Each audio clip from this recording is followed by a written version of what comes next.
Bonsoir tout le monde, ici Monsieur Cacahuète et ce soir nous sommes dimanche 18 juillet 2021 et il est déjà 23h21.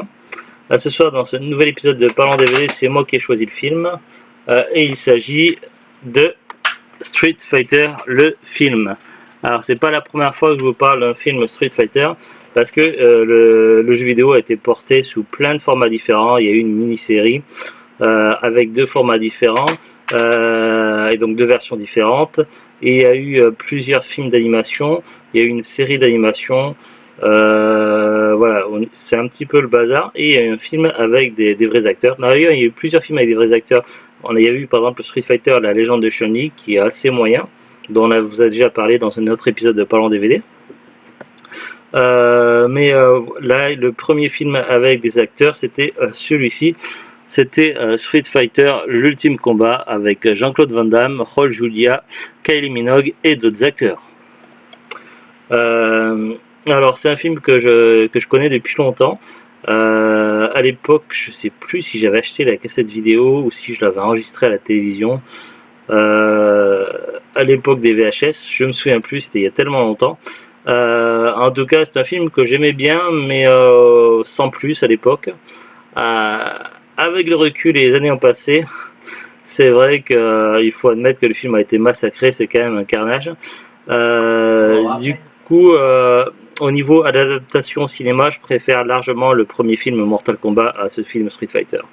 Néanmoins, avec le temps, quand même, ce film a obtenu le statut de film culte, mais c'est surtout pour ses qualités de nanar plutôt que l'adaptation qui est un vrai carnage. Alors, de quoi parle le film? Évidemment, il parle du jeu vidéo, mais bon, on va commencer par le synopsis. Mission d'enfer pour le bouillonnant colonel Guile. Oui, normalement c'est Guile. Mais dans le film, on a vu le film en VF, donc on avait le choix entre VF ou VOSTFR, on a vu VF. Et évidemment, les doubleurs ont francisé le nom de famille de Guile. Donc c'est pas le colonel Guile, c'est le colonel Guile. C'est comme ça qu'ils disent dans le film. Donc je vais le dire de la même façon. Donc le bouillonnant colonel Guile délivrait 63 membres des Nations Alliées retenus en otage par un despote enragé, le général Bison. Attaque surprise, armes sophistiquées, combattants surentraînés. Oui, on y croit. Les camps opposés vont se livrer une bataille apocalyptique. Et puis après, l'autre partie du texte est écrit en anglais, donc c'est écrit une fois en français, une fois en anglais. Allez savoir pourquoi. Il existe deux ou trois éditions, enfin il existait jusqu'à présent deux ou trois éditions différentes qui étaient plus ou moins rares en DVD et en Blu-ray, et qui commençaient à coûter cher. Donc moi quand j'ai acheté ce DVD là, je l'ai acheté dans un lot de DVD de films d'arts martiaux, tout ça, et d'action, donc ce qui fait que je l'ai eu pour pas très cher du tout. C'était une très très bonne affaire. Mais il faut savoir que l'éditeur ESC ressort une grosse partie du catalogue de Jean-Claude Van Damme en DVD et en Blu-ray depuis quelques temps. Et donc le DVD et le Blu-ray vont ressortir dans les prochains mois. Ce qui fait que les anciennes éditions DVD comme celle-ci commencent à baisser. Donc leur cote commence à baisser, que ce soit en occasion ou en neuf. Voilà pour la petite info. Donc langue français-anglais, français-anglais, hollandais et arabe en sous-titres. C'est tout, il n'y avait pas de bande-annonce, rien, on lance le DVD et ça se lance direct.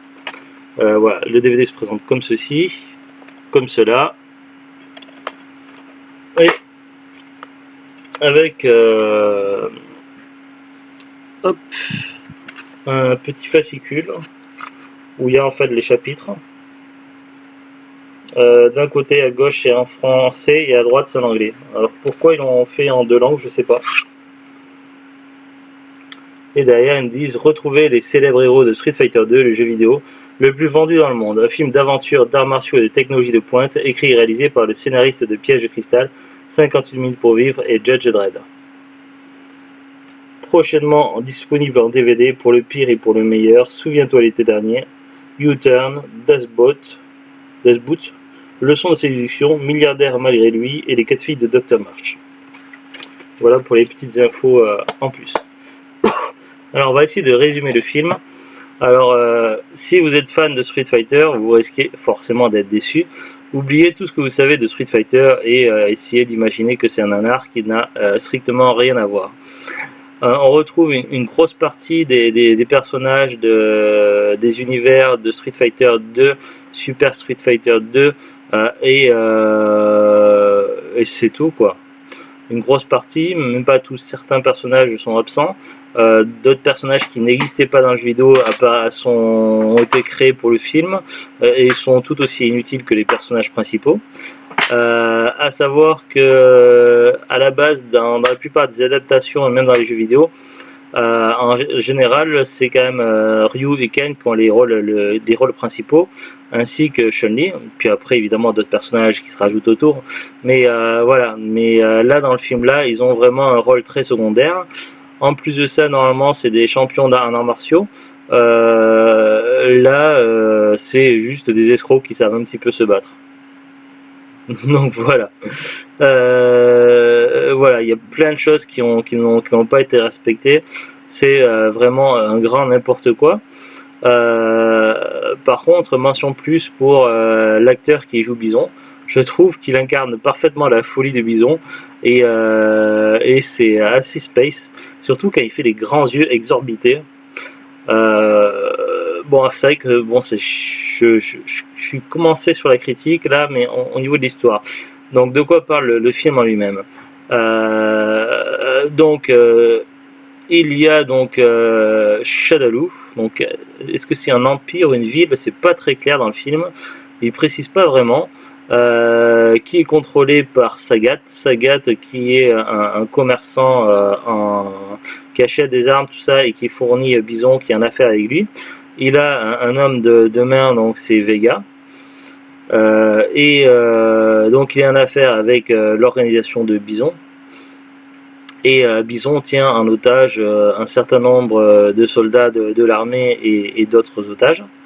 Et il demande une rançon, il demande plusieurs milliards. Donc je sais plus, je crois que c'est 22 milliards ou quelque chose comme ça. Aux Nations Unies ou à l'ONU, je sais plus, j'ai un doute. Des Nations Unies, ouais, mais c'est des casques bleus dans le film. Et donc de toute façon, oui, on voit qu'il y a même sur les brassards des soldats qu'il y a différents pays. Donc on voit souvent en premier plan, on voit souvent le drapeau belge, la nationalité belge. Ce qui est marrant puisque c'est la nationalité de Jean-Claude Van Damme.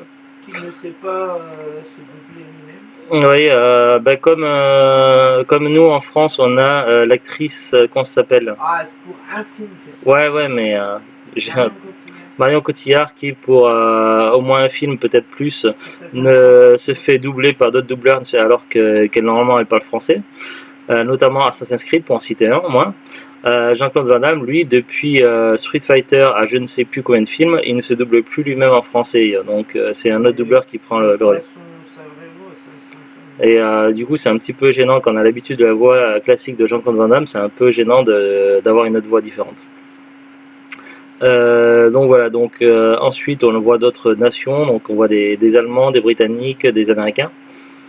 Bref, donc j'ai allé éternuer. Alors, donc on a des soldats et d'autres gens qui sont pris en otage dans la base de Bison. D'un côté, on a une journaliste qui a avec son équipe un caméraman et un autre gars, on sait pas trop ce qu'il fait. Donc, dans son équipe, il y a un boxeur, donc je crois que c'est Balrog dans son équipe. Il dit jamais son nom, mais à un moment donné, vers la fin du film, on le voit combattre et mettre des gants. Donc, je pense que c'est Balrog et puis Honda dans son équipe. L'un c'est le caméraman et l'autre c'est le son. Donc eux ils sont là pour Bison, donc ils vont mener leur enquête et Chun-Li veut se venger de Bison pour la mort de son père. Donc Ryu et Ken ils font un petit peu des magouilles et ils essaient d'escroquer Sagat et Vega et vont se retrouver du coup embarqués dans une galère où ils vont devoir travailler pour Guile. J'ai du mal, mais bon, il faut le dire tel quel. Donc ils disent dans le film Guile, donc pour Guile, ils vont travailler pour lui et ils vont devoir infiltrer la base de Bison afin d'aider à préparer l'affrontement quoi. En même temps, ils font ça pour sortir de prison. En même temps, oui, ils se sont retrouvés embarqués en prison et ils n'ont pas trop le choix, donc ils sont obligés d'accepter le marché de Gil. Voilà, et puis Gil, à ses côtés, il y a Camille, qui est là pour quelques répliques et qui fait pas grand chose, à part une ou deux petites scènes d'action. Bon, en même temps, à la base, elle est chanteuse, elle est pas championne d'arts martiaux, contrairement à Jean-Claude Van Damme. Donc, ouais. Alors, du personnage. Oui, oui. Après, après, ce qui se passe, donc oui, voilà. Puis après, il y a l'affrontement dans la base. Il y a un ami de Gil qui est retenu prisonnier et qui va être transformé progressivement en Blanca. Ils changent plusieurs fois de prénom. Ouais, plusieurs fois, ils font changer plusieurs fois de prénom. Ils ont fait l'amalgame avec deux personnages de Street Fighter et donc du coup c'est un peu le bordel. Il s'appelle Charlie et puis des fois il s'appelle Carlos. Ouais, des fois il s'appelle Carlos, des fois Charlie, donc c'est on sait plus trop. Charlie est un diminutif de Carlos. Je suis pas sûr.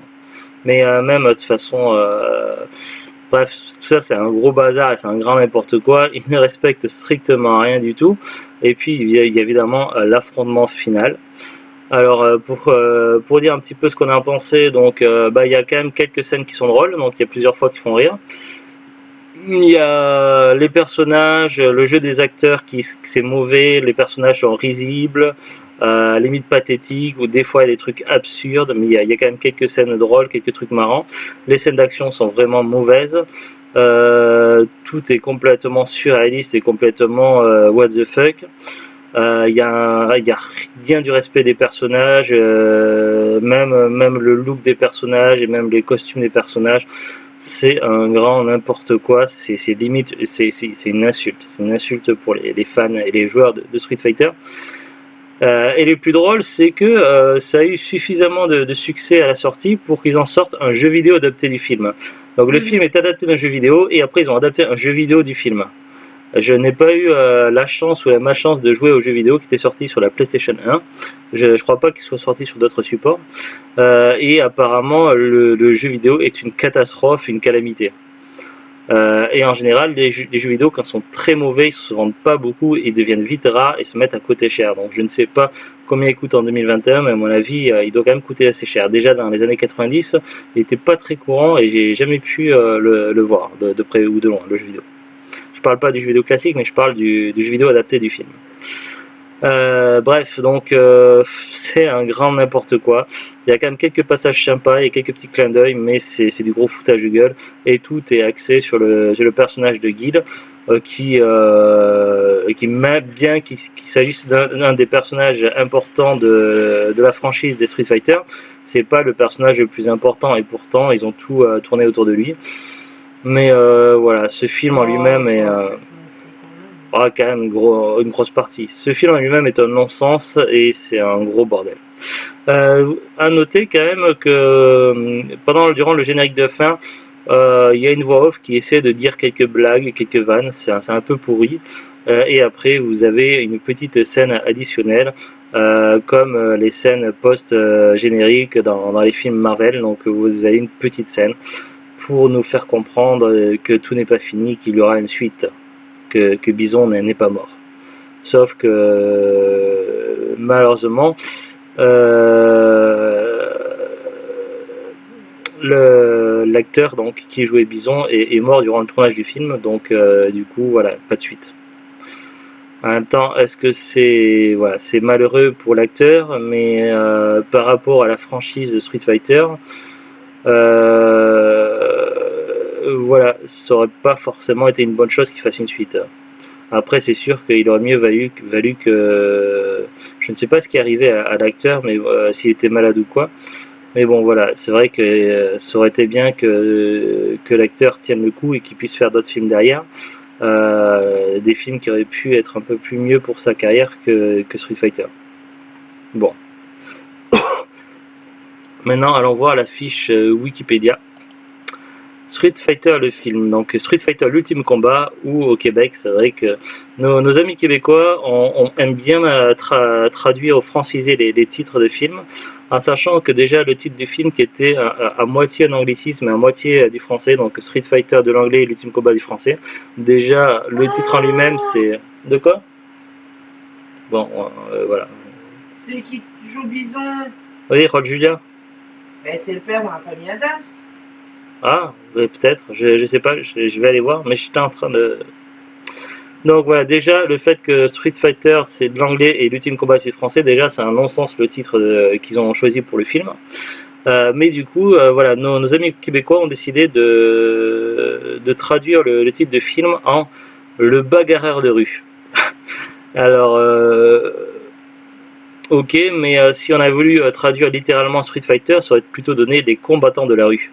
Et ça aurait quand même plus de classe les combattants de la rue que le bagarreur de rue. Il Sur... a fait un AVC. Ah, il est mort d'un AVC, d'accord. Parce que le bagarreur de rue, voilà, déjà Street Fighter c'est plein de combattants. Et bon, c'est bien qu'ils aient quand même tourné le film plus sur Gail. Voilà, mais je commence à parler comme dans le film. Même s'ils ont tourné le film plus quand même s'orienter sur Gail, puisque c'était la plus grosse star du film quand même, c'était Jean-Claude Van Damme. Voilà, c'était quand même pas un seul combattant, donc le bagarre de rue, c'est quand même un choix particulier. Donc le bagarre de rue au Québec, en anglais Street Fighter, est un film américano-japonais réalisé par Steven I. De Souza, sorti en 1994. C'est une adaptation cinématographique de l'univers et des personnages de la série de jeux vidéo Street Fighter édité par Capcom. Le film est dédié à l'acteur Raul Julia, décédé pendant le tournage. Alors on va tout de suite regarder la fiche de Raul Julia, c'est ce que était en train de faire Zulut. Acteur portoricain, né le 9 mars 1940 à San Juan, Porto Rico, et mort le 24 octobre 1994 à Maaset, État de New York. Il avait un cancer de l'estomac, mais il a fait un AVC. D'accord, donc il avait un cancer de l'estomac et il est mort d'un AVC. Au niveau des films les plus connus, alors c'est vrai qu'il y a quand même pas mal de films. Qu'est-ce qu'on pourrait citer Il y a plein de films que je connais pas du tout. La famille Adams. Je suis pas encore là, je suis à 82.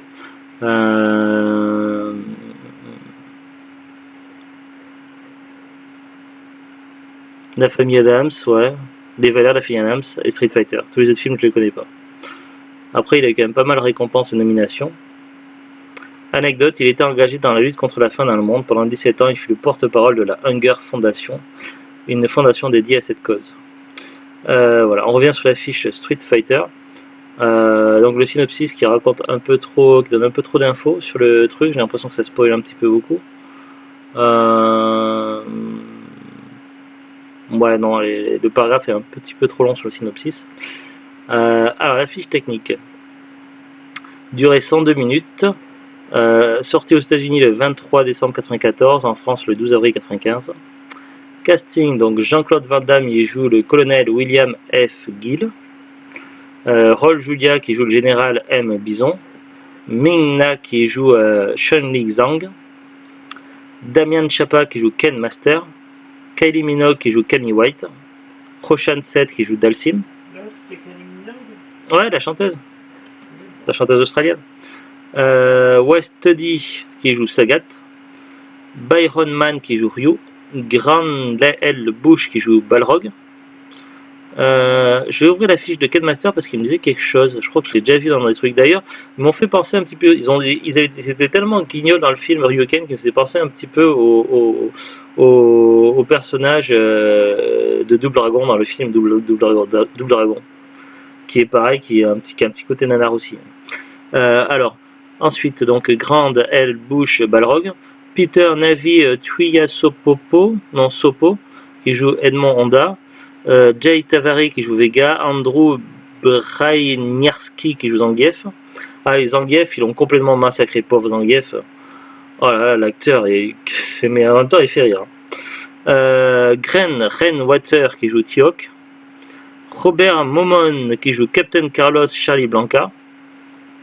Miguel A. Nunez Jr. qui joue DJ. Edward R. Pressman qui joue le cuisinier.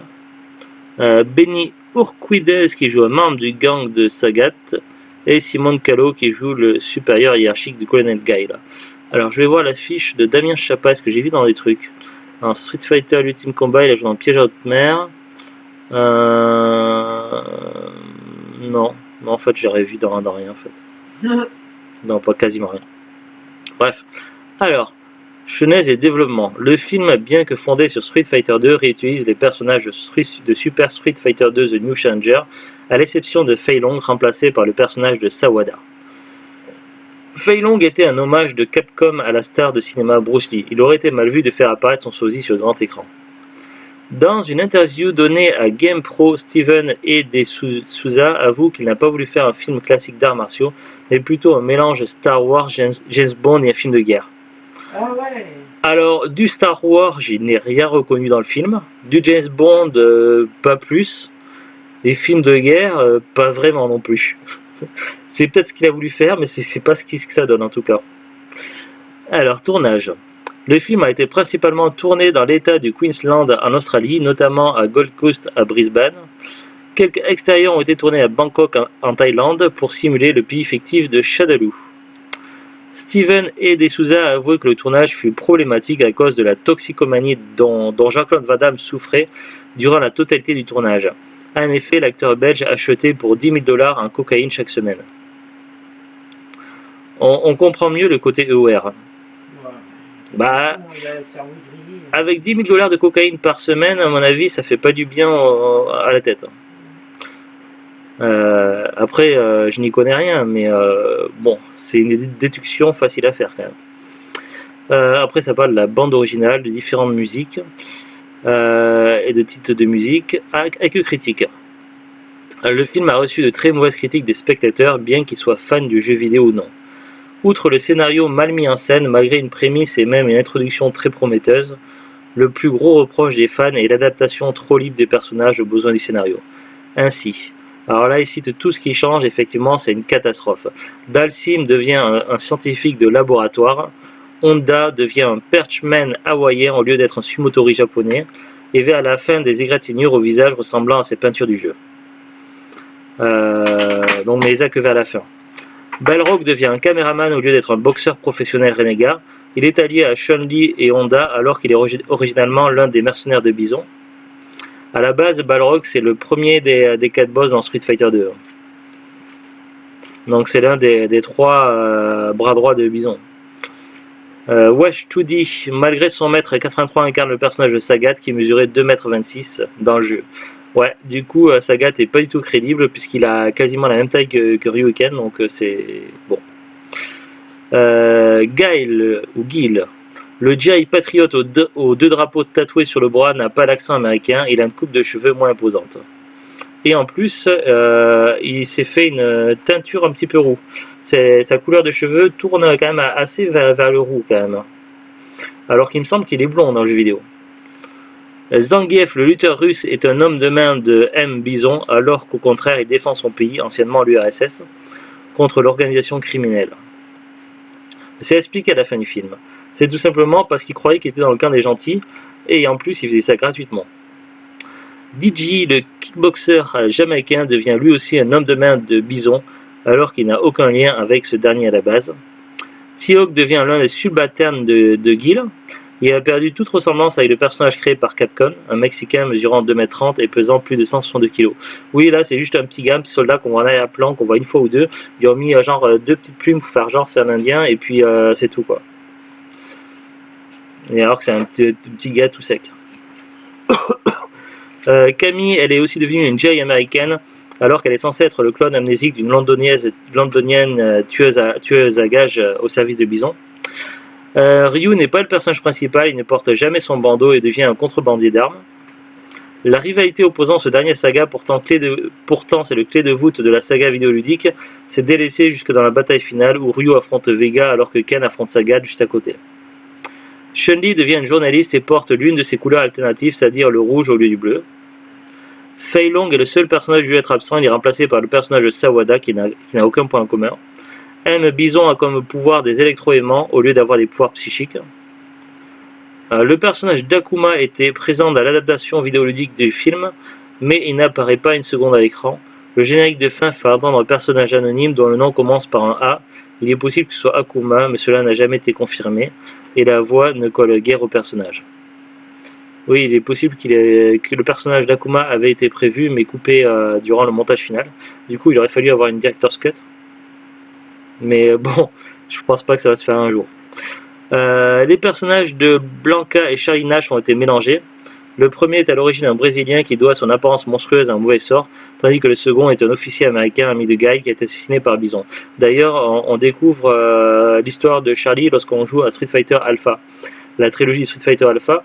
J'ai justement joué il n'y a pas longtemps à Street Fighter Alpha 2 en jouant le personnage de Charlie, et on voit qu'à la fin, pendant la petite histoire de fin du jeu, il se fait, après avoir battu Bison, t'as l'hélicoptère qui arrive, qui est censé être des renforts, sauf qu'ils ont été payés par Bison, et du coup l'hélicoptère tire sur Charlie, on le voit tomber, et il est considéré comme mort, mais ça n'a pas été prouvé. De ce fait, tous deux ne forment qu'une même personnage dans le film, Carlos, Charlie, Blanca. Par ailleurs, donc Charlie c'est le surnom de Carlos.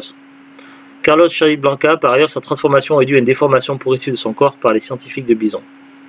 Dans une scène supprimée, un soldat belge vient faire son rapport français à Gil. Ce dernier lui répond en français, langue maternelle de Jean-Claude Van Damme. Après le générique de fin, on voit M. Bison surgir des décombres. La suite n'a pas pu voir le jour après le décès de Raul Julia, qui interprétait ce rôle. Le film est présent dans la liste des pires films de tous les temps sur le ciné. Après, il y a des choses autour du film. Street Fighter est le dernier film de Raul Julia, mort peu avant la fin du tournage. Le film lui est dédié. Au début du générique de fin, on voit un message disant « Raul vaya con Dios ». Raul va avec Dieu. Après, ça parle de différents détails, tout ça, plus ou moins intéressant. Voilà, après il parle de jeux vidéo, donc où le film a été nominé au Saturday Award 95. Le film est tiré de la série des Street Fighter. Le film connaîtra lui-même une transposition en jeu vidéo, ça s'appelle Street Fighter The Movie, qui n'a pas eu de succès car il n'égalait pas les jeux vidéo évidemment. Il y a eu quand même une version board arcade aussi. Et le jeu Street Fighter The Movie c'était sur la PlayStation 1 de mémoire. Après c'est tout. Alors le DVD comme j'ai dit tout à l'heure, donc je l'ai eu dans un lot sur eBay. Je sais plus combien j'avais acheté le lot, mais il y avait facile une douzaine de films d'action et d'arts martiaux. Donc le lot je n'avais pas eu pour très cher, donc ce qui fait que le film c'était plutôt pas mal. Enfin plutôt pour mon prix, surtout que j'essaie d'avoir tous les films tirés de jeux vidéo, donc inspirés de jeux vidéo, même si certains films sont un peu pourris comme non, j'essaie pas de faire la filmographie complète de Jean-Claude Van Damme, mais bon, il y a certains films qui sont quand même pas mal. Notamment, notre film préféré, The Good et moi, avec Jean-Claude Van Damme, c'est Bienvenue en jungle. Mais il est là. Après, quand j'étais plus jeune, j'ai beaucoup aimé certains films d'arts martiaux qui étaient vraiment, j'ai trouvé géniaux à l'époque. Mais je les ai pas vus depuis très longtemps, donc je sais pas si maintenant ils auraient pas pris un coup de vieux. Donc à voir si j'arrive à remettre la main un jour dessus sur les DVD. Donc voilà, donc toujours trouvé ça un peu débile, c'est un choix, après chacun est libre d'aimer les films qu'il veut. Moi j'aime un peu tous les genres de films, et il y a certains films d'arts martiaux qui sont vraiment très très sympas. Après c'est une question de goût, même si t'aimes pas, faut pas juger ceux qui aiment. J'ai pas dit que les gens étaient des débiles. Oui. Ouais, non, les films sont pas forcément, ils sont pas à ton goût, c'est plutôt ça, faut dire. Bref, donc jusqu'à il y a peu de temps encore, les DVD de Street Fighter étaient peu courants et ils coûtaient plus ou moins cher. Il fallait facilement mettre plus de 20 € et encore des fois encore plus. Depuis que l'éditeur ESC a décidé de rééditer en DVD et en Blu-ray, du coup le film d'occasion commence à décoter. Alors si vous voulez vraiment neuf, donc il y a les éditions ESC, mais là ça coûte un peu cher. Je vois par exemple je suis pas allé sur le site de ESC, donc je sais pas s'ils font un petit peu moins cher ou pas, ou si parce qu'Amazon doit prendre sa commission certainement. Mais voilà, par exemple sur Amazon, donc le DVD simple de Street Fighter réédité par ESC est à 16,49 €. Bon, ça fait un peu cher quand même. Après, il y a une autre version, il y a la version combo Blu-ray et DVD, et là c'est à 19,99 €. Franchement, si je devais acheter le DVD neuf, franchement pour seulement quelques euros de différence, autant prendre la version combo Blu-ray plus DVD. Comme ça, il y a les deux formats. Après, si j'avais pas eu déjà le DVD, voilà, mais vu que j'ai le DVD, et vu le film que c'est, franchement, ça vaut pas le coup que je mette 20 balles dedans. Donc voilà. Donc je pense pas le racheter, ou si un jour il est bradé à quelques euros, pourquoi pas, mais voilà. Donc là, j'ai cette édition là, ça me suffit largement. Donc ça c'est pour le prix en neuf. Après, d'occasion, j'ai regardé sur Rakuten, on peut trouver les anciennes éditions en DVD à partir de 8 euros. Voilà. 8 euros pour sur une fiche. Sur notre fiche, c'était à 9,69 €, oui, parce qu'il y a eu plusieurs éditions différentes. C'est tout, pas grand chose de plus à dire. Après, des adaptations de films en jeux vidéo, il y en a eu plein. Si vous voulez quelque chose de bien en Street Fighter, je vous conseille les films d'animation Street Fighter. Street Fighter 2, le film en film d'animation. Il y a un film d'animation qui est très très sympa. Il y a aussi une série qui est pas mal, c'est Street Fighter 2V.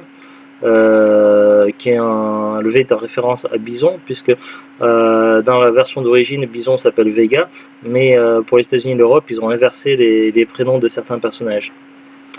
Voilà pour la petite histoire. Donc sinon, il y a plein d'adaptations de films au cinéma, de jeux vidéo, que certains sont nullissimes, d'autres sont vraiment pas mal. Moi franchement, dans le même genre, il y a le premier film Mortal Kombat avec Christophe Lambert qui est vraiment très très sympa et qui a plutôt bien vieilli. Voilà, je ne conseille pas par contre la suite. Le deuxième film Mortal Kombat est pas top top. Il est un petit, on va dire, limite presque un peu mieux que Street Fighter 2, mais bon voilà. C'est tout pour cette vidéo. Je vous dis à très bientôt, une bonne fin de week-end et au revoir. Au revoir.